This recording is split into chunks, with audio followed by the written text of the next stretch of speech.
Welcome back, guys, to Fire Emblem Radiant Dawn, as our forces, the Laguz Alliance plus Ike's Greil mercenaries, have pretty much charged up and done all they can for this chapter, with only a little bit of movement left for the party to do pretty much nothing really.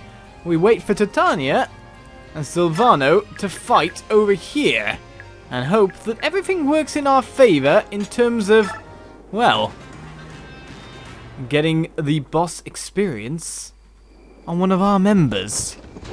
We blocked him off with 78 hit chance. He hits Titania and takes a killing blow back. No healing though, which I was expecting him to get for standing on that spot. Titania gains boss experience.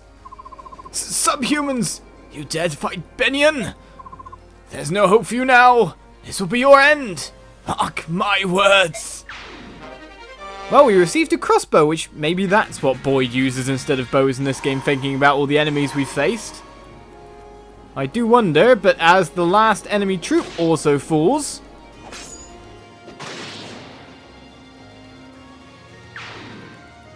I think we've fulfilled our escort kind of thing, haven't we? But we have to see the rest of the Laguz travel up. Who move faster? Well, you can transform, but there's no one to go and kill, so there's not really much of a point, but I guess you just love being animals when you can be animals. You love being in that form. As the chapter comes to an end. Are we done? Yeah. The guards are dead, and the rest of the troops fled to the east. We're in good shape. Only a few losses. Bah! Is that it? I still crave blood! Find me more humans to kill! The civilians have no quarrel with us, and the soldiers who surrendered have handed over their weapons. Grr. If this is all the fight Benyon can give, this war will be over too soon! I wouldn't be so sure. We won this fight, yes, but the Empire has a massive army. Don't forget that there was a time when Benyon ruled over us. You forget. That was before my time. Did you listen to a word I just said? Soldiers of Gallia, the battle is over. We have won. No human can stand against the Laguz. We are not done yet. We'll continue to fight, kill, and crush our enemies. My, what a stupid speech. Don't say things like that. I hear the King Kniggers of Gallia was not so different when he was young. So, try not to judge so quickly. I don't know. That's really hard to imagine. I'm sure the scrim here will settle down, given time. Well, I hope so anyway. Do you want to try it with Ike, basically? Victory awaits us in Mogil! We shall attack, conquer, and celebrate our victory! I'm pretty sure there's some humans there that can do you a fair bit of harm. Ike, I've been thinking, is this war something that we should really be fighting? After all, we know about Leiran's medallion. As long as the Dark God sleeps within the medallion, the world shall not war. Is that what you mean? That's right. Our ancestors made a vow, and it's our responsibility to prevent the horror they strove against. Chaos is born of strife. If the land is covered in war, Dark God will break free of the medallion and destroy the world. This war could easily spread across Tellius, and the Dark God could be awakened. We were very fortunate during the Mad King's War, but it was a close call. Can we count on being lucky again? Already we're talking about a war between Begnion, the largest nation on Tellius, and 3 Laguz countries. That's half the known world, and it's not over yet. Have they all forgotten about the possibility of the Dark God's rebirth? Hello all, sorry to interrupt. I'm guessing you overheard. Lady Titania, Soren, you're both very perceptive. I'd expect nothing less from the Deputy Commander and the strategist of the Greil mercenaries. You don't have to worry though. The whole situation is under control. The medallion is under the protection of the Serena's royal family. Even if the god escaped, the Herons can control it with their Goldra. Princes Raisin, Leanne, and Raphael, was it? Ages ago, the Heron leader Leiran sealed the Dark God within the medallion. His descendants have therefore been taught how to subdue it with their seed magic. So that's the story. We'll be relying heavily on the power of the Greil mercenaries. Counting on you all. Understood. We'll do our best to see this conflict finished as quickly as possible. Right, Ike? Yes, of course. For our lives as well. A slip of the tongue led me to call them all princesses, but wouldn't you when Leanne was front and centre of the picture? I don't know. Is it okay to save? It is indeed, as we move on to yet another adventure.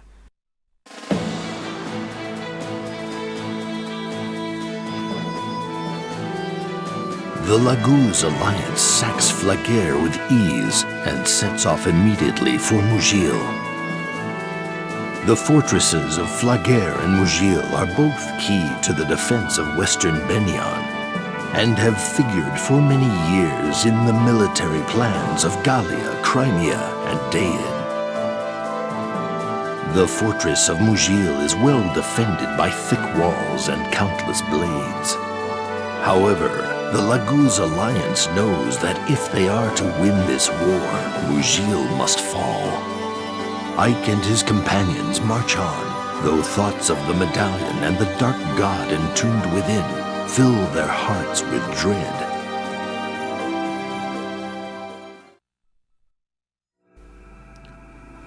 From one victory to another, Chapter 1, Laguz and Beorc.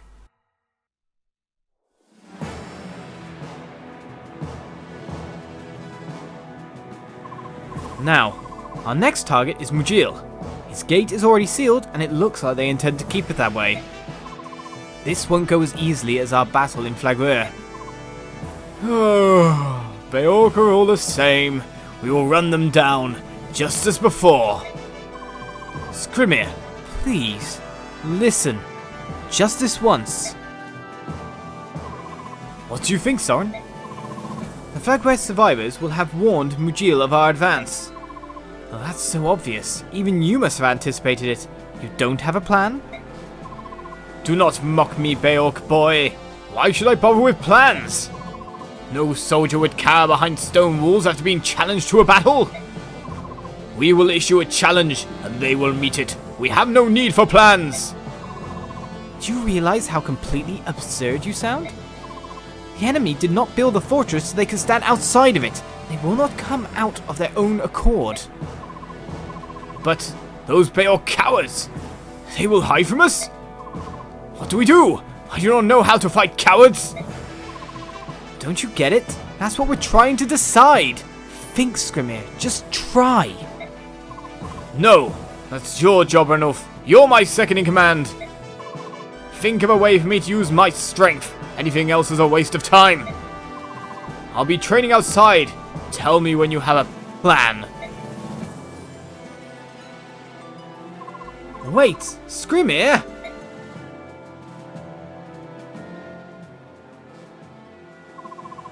This is ridiculous. I'm amazed that someone was desperate enough to make that fool a general. I'm tempted to agree with you on that, but there's a reason he's here.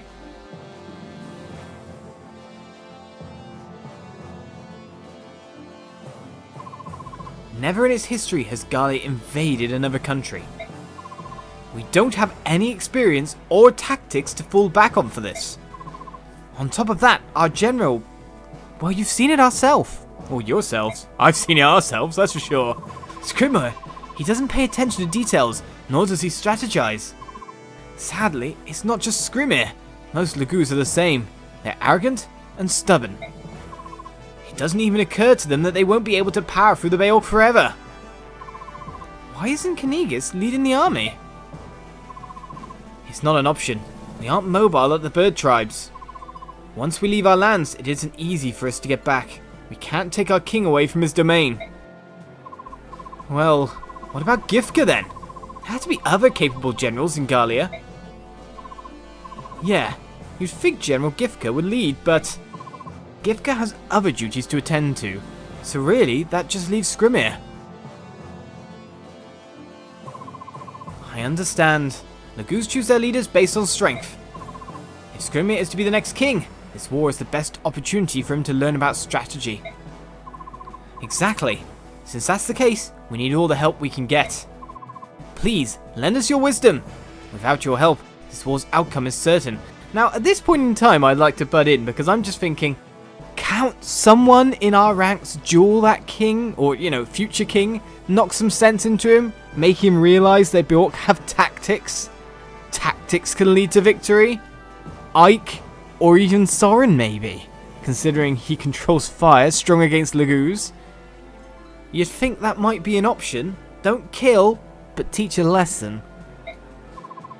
You can count on us, Ranulf. We told you already. We're here to help.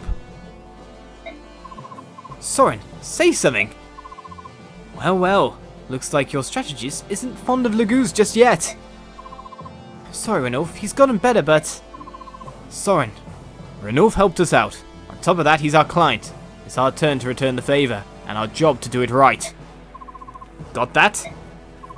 Fine, but it'll cost you more. Thanks, all of you. We appreciate the help. Give me some time to myself. I'll come up with a plan to get us through this mess. Great. Counting on you, Soren. I'm just imagining it. Really what was going on there was just thinking, if I just teach this guy a lesson. I know. I'll do what I can. But with that said, you kind of expect some form of plot development to happen to really get it through Skirmir's head at some point in time. Something along those lines, a defeat in battle would probably be it. Units available for support, 0. No one with whom to form a support relationship yet. No one's been in maps enough. Weird support system is weird. But all the same, we have got ourselves at least one item to transfer, haven't we? So, let's see if I can indeed trade the crossbow over to Boyd. Boyd now has an alternative weapon. A moderately powerful crossbow can also hit adjacent enemies. Gives him a little extra range, and it has ridiculously high power. So, yeah, that seems amazing. Boyd. Okay. Really, really good. That being said, I do wonder if other things can be transferred as well, but all the same, no market as of yet. We have award experience, where we have 6... Well, that's a fair bit there of bonus experience gained for the one battle. We could move Ike a few levels, if we wanted. Or, for example, Mrs. a level 1 cleric. We can move her a few levels as well. It's weird how that calculates. I like it in a more simple form. I'd love it to just be 1 equals 1, but still. Right then, we've just got ourselves info to check out before the next battle. The first conversation we have is that of balance. No. On the battlefield, nothing is more important than precision and skill. Nah, sorry kiddo. Power is the most important element. You don't know what you're talking about. It's skill. It's power. Did you practice being this stupid? Idiot meathead. What? Take that back, you little brat. Stars above, don't you two ever stop fighting? You're siblings. Be nice to each other. So what is it this time? You be the judge, Mist. What's the most important quality a soldier can have in battle? It's power, but little Rolfie here insists that it's skill. If you don't have skill, you can't hit your enemies. If you're weak, you can't hurt them, even if you do hit them. Oh, you two are ridiculous. Ridiculous? Yeah, what do you mean by that? Skill and power are both important. Only a bad soldier would focus on one over the other. That's true, but... You could at least play along a little. Play along? I'm sick and tired of having to listen to your silly arguments. Anyhow, I'm here to give you something. Here you go, Boyd. Hey, thanks. What's that? A shirt? Yup, Boyd's just like Ike. He keeps growing like a beanstalk. If we didn't constantly make his clothes bigger, he'd run out of things to wear. I'm too broke to buy new ones. Thanks for fixing it up, miss. I really appreciate it. Well, I can't sew very well, but it gets the job done. And it does. I thought Oscar fixed our clothes. He's been busy, so I offered to take over some of his chores. Rolf, I can alter your clothes too, if you want, I mean. Well, he's not grown that much yet. No thanks, I can do it myself. Really? Well, alright then. Like he needs alterations. I don't think he's grown in years. Right, short stuff? Shut up, meathead. Oh, this is where I hope he gets a growth spurt and just becomes taller than his brother and just beefier. I'm not sure you really need that as an archer, but still. You could be you could take a portable blister, be fine. Why, you little... Hey, cut it out. Rolf, wait. Yeah, you better run, you moss-headed twerp. Come on, you guys. Well, they never stop arguing. I wonder if they could do their tri-attack still, though, with multiple ranged weapons after all. But of course, we don't have Oscar using bows as well. I guess not. But still, Kitten Schmitten is our next conversation. What is it about? Oh, and this girl. You're gonna think you're dreaming. She's as lovely as the dawn, I'm telling you. Alright, just show me already. Where is this sunrise with legs anyway? Wait, are you saying you're actually curious? I never thought I'd see the day. Well, we're gonna have to hang around these subhumans for quite a while. A pretty face will help keep me sane. Hey, you! You want to say that again? Ha! Hey, pussycat, you should have dropped by after dinner. I'm a generous man. I would have given you some table scraps. Table scraps? How dare you, you scum! Who do you think you are? I'm not going to forget that. Ah, Kitty wants to play? Sure, I've got some time to kill. Let's dance, Hairball. Oh, proper Kitty. Stop. Don't make another move. Now this guy looks kind of beastly. Properly cool. What's with the facial tattoos? And he's got a cool colour scheme. Keisha, you should hear the garbage he's saying. He's the worst man I've ever met. He's a Beorc liar. Please accept my apology on behalf of my associate. Please, forgive her. Why? Now you, liar, apologize to him. She didn't really do anything wrong. What? Why do I have to be the one to apologize? That guy was the one who started it. Do you want me to report to Captain Ranulf that you couldn't control your temper and started a fight with a Beorc? No. I'm waiting. I'd forgive you if you apologized. I am a nice guy, you know. What? Never! You're lucky I don't claw that smile off your face. Liar! I'm sorry. Maybe some other time. Excuse us. I hate it when subhumans like him act all high and mighty, pretending to be just like us Beorc. He's even worse than the other Hairball. What? Did all that stun you into silence? You look like you've been hit in the head. So, her name is Liar. What a pretty name. Liar. What? Oh, come on. Don't tell me the girl you were talking about is that pussycat. Don't mock me, Shinon. This is serious. I feel it. It's destiny. That girl and I are fated to be together. You're chasing after Laguz now? Gatchery, I swear you'd hit on a tree if it dressed in a skirt. Tell me I'm wrong. If I dressed it in a skirt even. The tree's dressing in a skirt sounds quite cool though. It's got up and it's put on a skirt just to attract you, Gatchery. Just to attract you. Challenging. Here's our final conversation. Hey, it's Mia. There you are, Commander. Longer hair for sure. I found you. What can I do for you, Mia? What do you think? I only come to you for one thing. Commander, I challenge you! Again? Haven't you had enough? Not at all. I was pretty close to beating you last time. So come on, the longer we wait, the less I'm going to remember about how I got that close. You know, I'm not going to go easy on you, right? Or on anyone else who comes to me with a sword for that matter. Good. I like it that way. That's why I love training with you. At least you're getting something out of it. Titania and Miss just complain afterward. Don't you worry about that. I've got the perfect solution. What's that? Yoo-hoo! Reese, over here! Oh. I see. Interesting idea. He'll fix me up right up if I get hurt. What do you think of that, huh? You alright with that, Reese? I know you don't like watching allies cut each other up in training. That's true, but I think it's better that I know how the injury happened rather than having someone just show up and bleed on the floor. It will reduce the shock of seeing all that blood, you know. That's something I learned the hard way. Well, as long as you're alright with it, I guess it's fine with me too. That settles it. The scene is set, the arena ready. Prepare yourself, Commander! I already have. Get ready. Just please go easy on each other, alright? Did you hear me? Hello? I like the fact that they're together though still, because I can't remember what exact support rating we got them up to. Did we get them to an A? And it's nice that they were the supporting people, and they were all together like that, but still! For now, we continue onwards with our Radiant Dawn adventure. Next episode, yet another base session has been done, along with a chapter finish. Tune in next time for battle to begin once more. Bye-bye.